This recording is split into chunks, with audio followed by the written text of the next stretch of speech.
رکوع 5 کے اہم مضامین سے چند متعلق فرامین نبی صلی اللہ علیہ وسلم۔ حضرت ابو امامہ رضی اللہ تعالیٰ عنہ کہتے ہیں رسول اکرم صلی اللہ علیہ وسلم نے فرمایا جو شخص جھوٹی قسم کھا کر مسلمان کا حق مار لیتا ہے اللہ اس کے لیے دوزخ واجب کر دیتا ہے اور جنت اس لیے حرام ہو جاتی ہے۔ کسی نے آپ صلی اللہ علیہ وسلم سے پوچھا اگرچہ یہ حق تلفی بالکل معمولی قسم کی ہو، فرمایا اگرچہ وہ پہلو کے درخت کی ایک شاخ کیوں نہ ہو۔ صحیح مسلم۔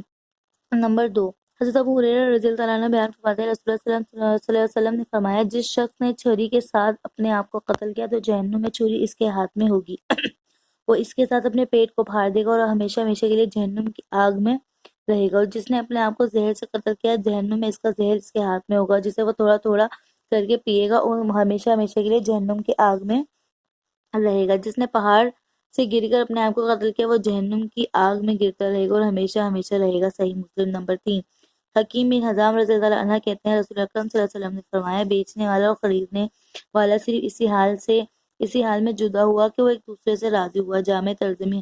نمبر 4، حضرت ابو سعد خدری رضی اللہ عنہ بیان فرماتے ہیں کہ نبی اکرم صلی اللہ علیہ وسلم نے فرمایا قیامت کے دن حضرت نوح علیہ السلام اور ان کی امت بارگاہ الہی میں حاضر ہوگی تو اللہ سبحانہ تعالیٰ حضرت نوح علیہ السلام سے پوچھے گا کیا تم نے تبلیغ کی تھی؟ حضرت نوح علیہ السلام عرض کریں گے اے رب العزت میں نے تیرا پیغام حق پہنچا دیا تھا۔ اور پھر اللہ سبحانہ تعالیٰ ان کی امت سے پوچھے گا کیا نوح علیہ السلام نے تمہیں تبلیغ کی تھی؟ وہ جواب دیں گے